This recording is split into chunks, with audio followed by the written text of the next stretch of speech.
the disappearance of Lauren Spierer.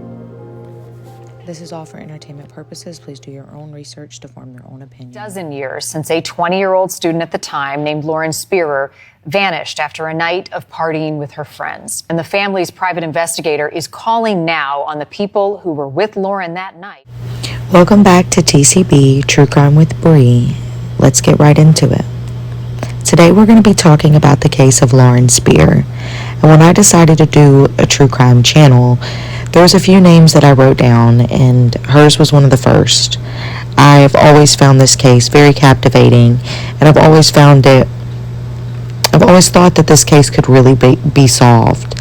And with the anniversary of her disappearance coming up, I thought it'd be a perfect time to shed light on her case. Lauren Spierer was born January 17th, 1991 to Charlene and Robert Spierer. She disappeared June 3rd, 2011.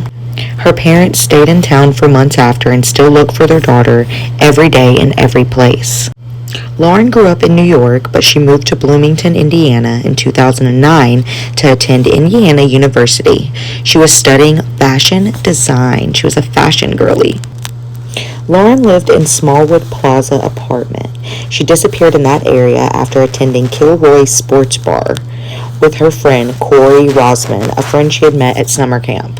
It's important to note that Indiana University is known for their partying. Was at one point rated #1 party school in the nation.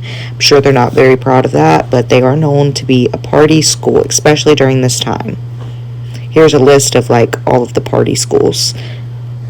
It was said that she was originally pre-gaming with David Rowan at her apartment in Smallwoods Plaza. When her friend Jason Rosenbaum, so right now she's with David, Jason texts her and invited her to hang out at his place where he was throwing a little kickback.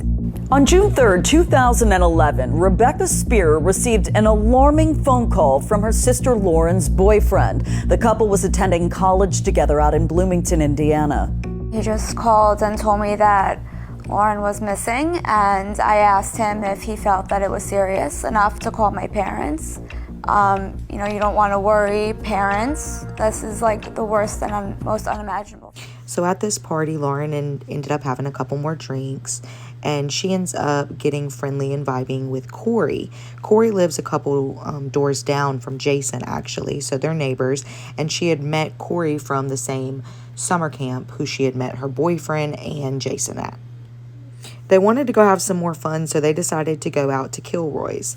Corey walked with Lauren from 5 North Townhomes, where he lived, to Kilroy's around 1:45 a.m. Lauren left both her phone and shoes behind at the sports bar. And she was said to be stumbling and noticeably drunk at the sports bar. It is believed that Lauren removed her shoes because the bar has a beach theme and a little sandy area where a lot of college kids will take their shoes off and put their feet in the sand. Corey and Lauren leave Kilroy's around 2:30 a.m. and after they left, they went back to Lauren's apartment building where they actually ran into Wolf's friends. Now that we're bringing Wolf into the situation and introducing him, I want to let you know who he is. Wolf is Lauren's boyfriend, who is under the interpretation that Lauren is back at her apartment asleep. He had decided to not go out that night, but usually was with her. So Corey and Lauren end up running into a couple of his friends, and it's not really said what happened exactly, but Corey ends up getting punched in the face by one of Wolf's friends because his friend feels like he's taking advantage of Lauren. So that tells me that Lauren is probably way drunker than Corey, and his friends can see that. So at this point, we don't know why, but they decide to go back into the night and leave once again. We can assume that she either lost her phone, she figured out that she had lost her phone, so she wanted to go back to Kilroy's, or they were scared Wolf was going to come and beat Corey's ASS.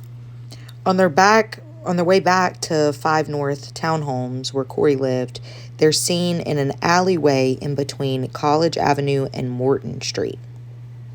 Adding in real quick, they only released still images of the footage they found of Lauren throughout the night. So a security camera mounted near the apartment shows them exiting the alleyway at 2:51 and walking towards an empty lot. Lauren's keys and purse were found in this alleyway. It was said that a couple girls saw Lauren sitting on a curb at some point, and when she tried to get up, she fell and hit her head pretty hard. Shortly after this, they arrive back at Corey's place where his roommate, Mike Beth, is up. And he says that they were both really, really drunk, that they were so loud that he actually thought someone broke into the apartment. And he had to help Corey go to sleep. So that left him alone with Lauren, which he was uncomfortable about. And Lauren kept saying she wanted to go back to her apartment. So he went and got Jason.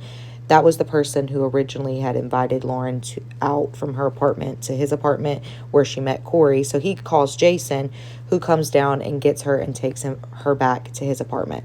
So now we have Lauren in Jason's apartment.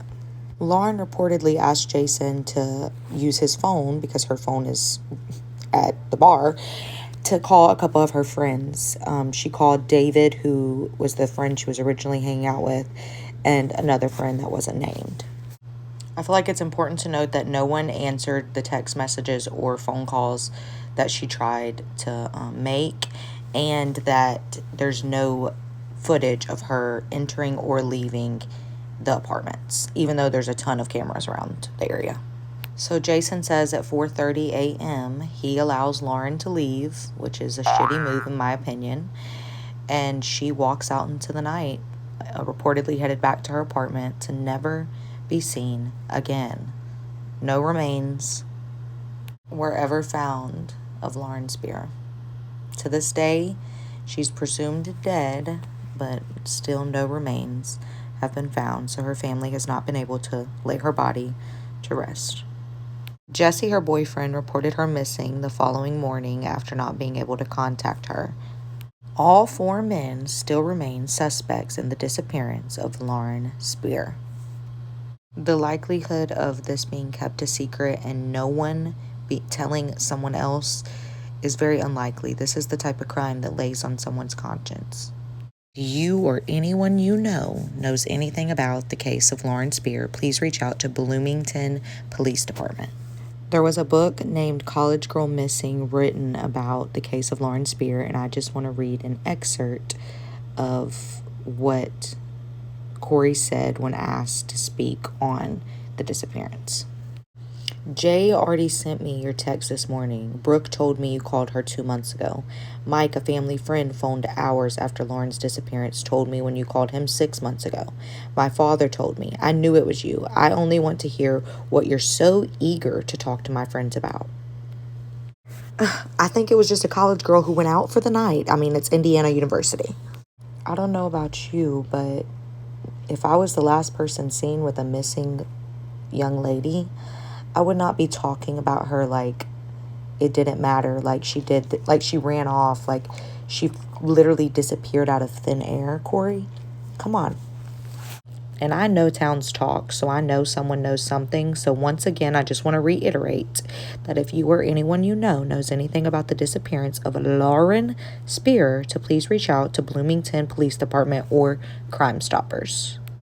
Covering Lauren Spierer's case was an absolute honor, and I wish I didn't have to cover her case at all.